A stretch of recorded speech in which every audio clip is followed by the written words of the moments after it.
I was straight-lined. I mean, totally straight-lined, out of my body, dead for an hour and a half.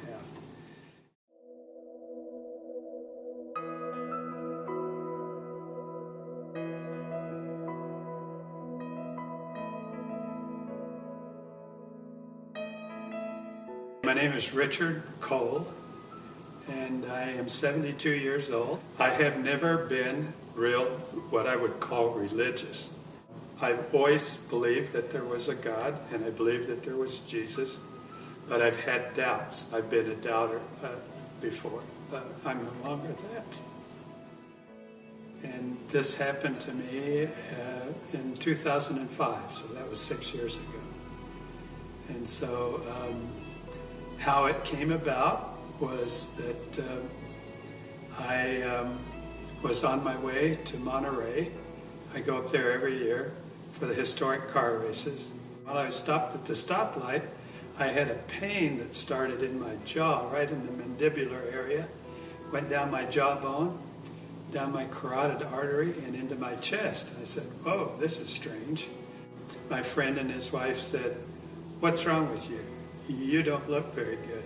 What's your symptoms?" I said, "Well, my hands feel a little sweaty and I feel a little clammy." I said, "I don't know what's going on." He says, "I'm going to take you to the hospital." I said, "Oh, I'll be okay. I'll go home and take an aspirin. This will be done with." He says, "No, we're going right now." So we went in and they put me on a gurney because there was no room in the emergency room. My blood pressure was extremely high, and they gave me a couple of shots right away to try and get my blood pressure down.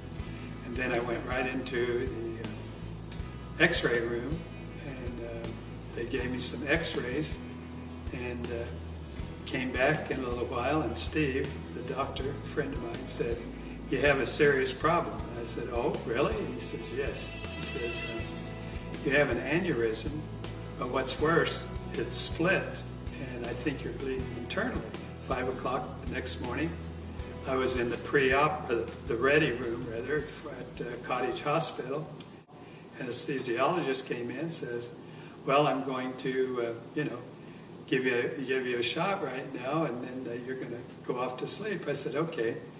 I said, "Is the doctor here yet?" "Yeah, he's here." So I asked to see him. I said, "Okay, what are you guys going to do to me?" And he says, "What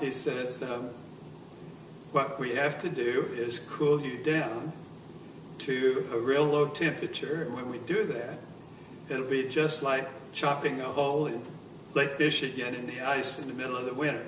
Everything's going to stop. Your brain's going to stop, and your heart will stop." I said, "Well, I've never heard of that before, and I read a lot." And he says, "We usually don't tell our patients what we're going to do to them, or else they'd run down the hall dragging the IV behind them." They told me when I went in that I'd have about a 50-50 chance of making it. I found out later with that kind of operation where they take your heart out, you have a 10% chance of survivability. So the anesthesiologist put the IV in. I went off to sleep right away, and they start rolling me down the hall to the operating room. And then I realized that I was still conscious and I wasn't under yet. It was like I was for a little bit, but then I was awake again.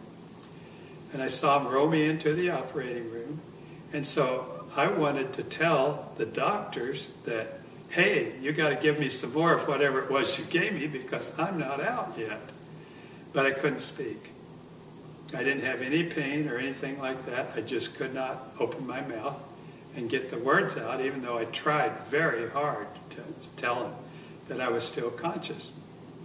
So I'm laying on the table, and there are 3 doctors standing over me and 2 nurses, and they all have their gowns on, their masks on and everything. They're ready to go. And I heard the doctor ask the nurse for the scalpel, and she got it, and she started to open me up from right here down to here. He did. Opened me up like that, and then they got an electric saw out and started cutting my breastbone open. And then I saw them go down and start to take my heart out, and then everything went black. But I was still conscious, but I couldn't see anything. And it was like a heavy black fog, and I'm just standing there looking around. I couldn't figure out what to do next or what was going to happen next. Right then, 2 beams of light came over my right shoulder. So I started to turn around and look over my shoulder to see where it was coming from. And then I heard a voice. And the voice was very authoritative, not loud, but he says, "Don't turn around." And I'm thinking, well, why not? And he says, "Don't turn around, because if you see my face, you'll have to stay here." And he says, "Now, that'll be okay if you stay here, but I have a job for you, and if you disobey me, I won't be happy." And he says, "You don't want to see me unhappy." So I said, "Yeah, well, okay, I better pay attention and do what he says." And then I said, "I know who you are." He said, "Oh, you do?" And I said, "Yeah." And I said, I've got a little problem. I've got a little pet peeve. I've got a little bone to pick with you." He says, "Well, what is it?" He wasn't mad or anything, just a normal speaking voice. And I said, "Well, I know that a new generation is born every 10 years. And I know that if you take the square root of 3 generations, it only goes back to about, I think it's about 589 years. And I said, I know that in the Bible it says that Adam and Eve have been on the earth about 6,000 years, something like that." And he starts laughing. I said, "Well, what's so funny?" He said, "Well, you are." I said, "Why?" He said, "Your math is wrong." And then I just start thinking, I said, where did I get those numbers? I must have been crazy. I couldn't believe that I said that, because, I kind of prided myself on knowing math and science. And all during this conversation, I had a feeling of where he was, that he was walking back and forth behind me, that he was sitting in a white throne, just a plain chair, didn't have jewels or anything on it, but just a plain white chair. And I could just feel that, and I don't know why. That's what I was feeling.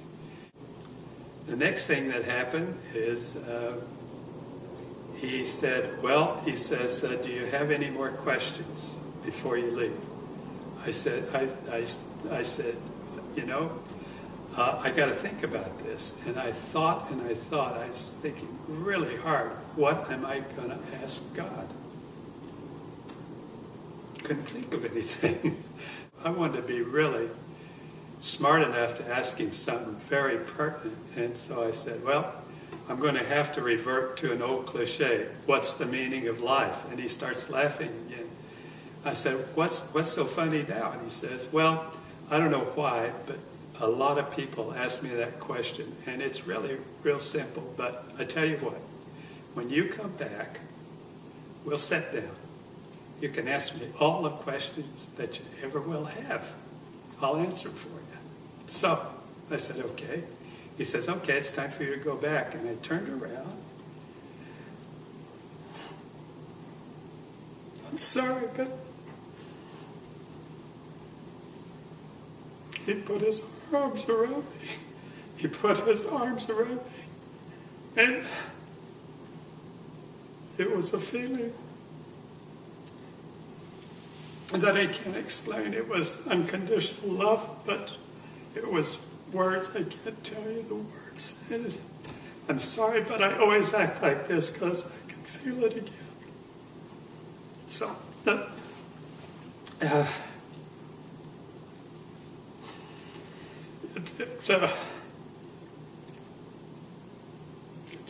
changed my life. And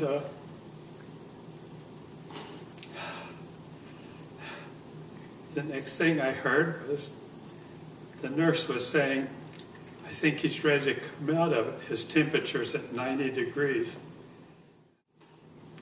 9 days later, I was discharged from the hospital. First thing I wanted to do was go out and tell everybody I knew what happened to me. And I found out right away that was the wrong thing to do. some people were okay with it. Some people just turned around and walked away from me as fast as they could. They were scared to death. They thought I'd lost my mind. But I'll have to tell you that my life has changed completely. I'm no longer afraid of death. All the problems that I thought were problems are all gone. I don't have any problems. I don't have anything that gets me down. A week later, a guy came in that I knew, and he said, I heard about your experience. I said, yeah, it happened, He said, I heard that you were, you had a near-death experience and that you were out for about an hour. And I said, yeah, that's true. And he said, well, the same thing happened to me. And I said, and then I asked him what the meaning of life was. And he says, oh, that's easy. It's all about love. That was the perfect answer. So I got that message right away. Now, I study the Bible, and it's taken me a long time. I've been doing it for 6 years. I'm up to Matthew. I've translated every word from the original manuscripts into English. I was baptized recently. People ask me questions about that. Well, why are you getting baptized now? And I said, because it's the right time. I don't know what else to tell them. I don't believe that you have to be baptized to go to heaven, but I know one thing. I want to follow what Jesus did. He set an example. I want to, so I did.